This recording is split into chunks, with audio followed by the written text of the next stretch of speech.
Karena di luar sana masih menganggapnya vaginismus itu bukan suatu penyakit, cuma hanya kelainan psikis aja nih. Vaginismus itu tidak akan mempengaruhi gairah seksual pada si wanita. Pada kasus vaginismus, bisa nggak hamil? Ya bisa.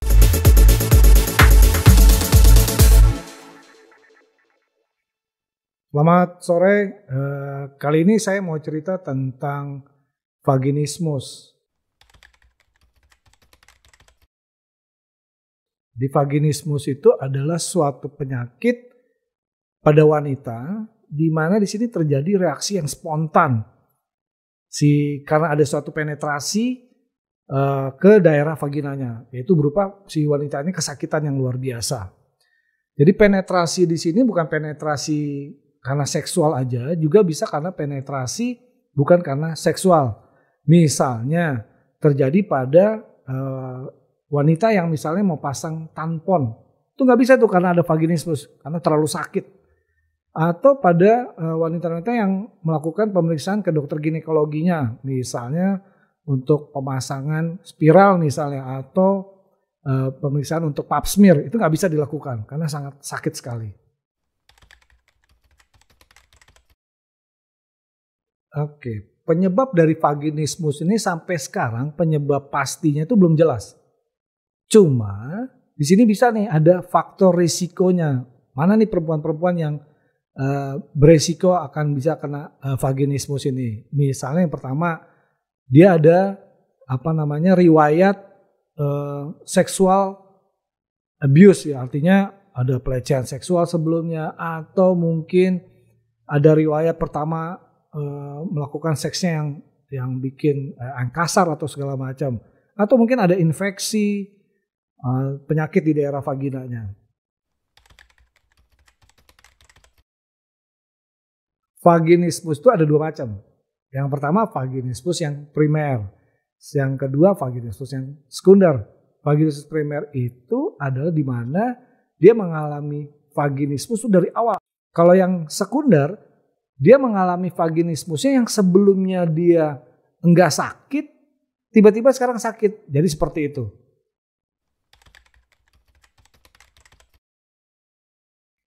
Oke, jadi vaginismus itu bisa tuh dideteksi secara awal.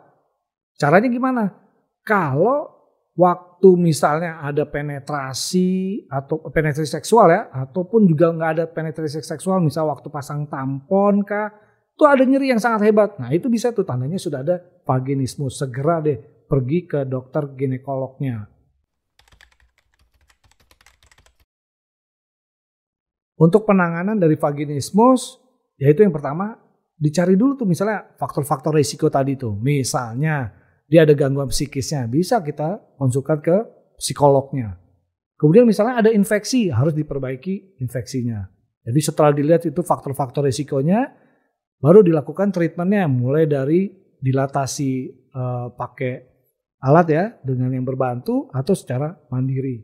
Kemudian bisa dilanjutkan yang tahap yang lebih parahnya lagi, karena vaginismus itu ada derajat-derajatnya. Ada derajat 1 sampai derajat 4. Sampai ada derajat yang lebih parah lagi dari itu.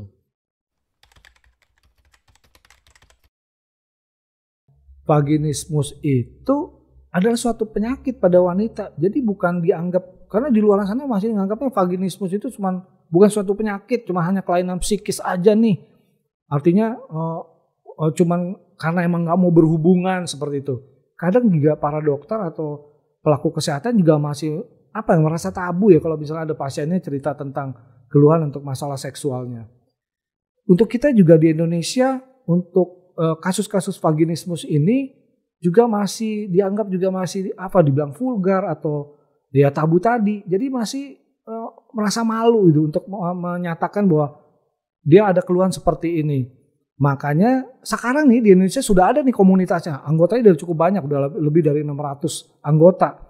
Juga untuk di dunia kasus-kasus vaginismus ini itu udah sampai 6 sampai 12% kasus vaginismus. Jadi vaginismus itu tidak akan mempengaruhi gairah seksual pada si wanita. Artinya gimana? Artinya si wanita ya kalau dia mengidap penyakit vaginismus itu tidak akan mempengaruhi gairah seksualnya. Tetap dia akan menikmati itu. Kalau ada pertanyaannya gini, kalau pada kasus vaginismus bisa nggak hamil? Ya bisa, artinya yang penting nggak ada penetrasi di sana. Artinya kalau emang mau hamil bisa aja dipakai program IVF kah? Atau dengan inseminasi, bisa aja. Kebetulan ini ada kasus, seorang wanita umur 29 tahun datang ke saya dengan keluhan pokoknya sakit kalau terjadi penetrasi waktu penetrasi seksual. Datang bersama suaminya, waktu itu suaminya juga memang seperti kayak nganggap ini karena emang istrinya aja yang gak mau melakukan hubungan seksual gitu kan. Cuman waktu saya artinya mulai dari anamnesa sampai akhirnya saya mau melakukan pemeriksaan, memang si ibu tuh menolak sekali untuk melakukan pemeriksaan. Waktu itu saya mau coba untuk pemeriksaan dalam, kemudian dengan USG dengan transvaginal, itu tidak bisa saya lakukan. Karena itu dengan ada respon yang spontan dari ibunya tuh kayak kakinya harus dia menendang, dia menutup daerah vagina, jadi sampai seperti itu. Kemudian setelah itu karena saya coba untuk treatment, tapi karena waktu itu dia tidak datang kembali lagi, saya baru dapat kabar lagi 2 bulan kemudian ternyata bercerai. Artinya pesan saya buat para wanita, kalau ada seperti gangguan seperti ini, artinya adanya vaginisme itu segera konsultasikan ke dokter.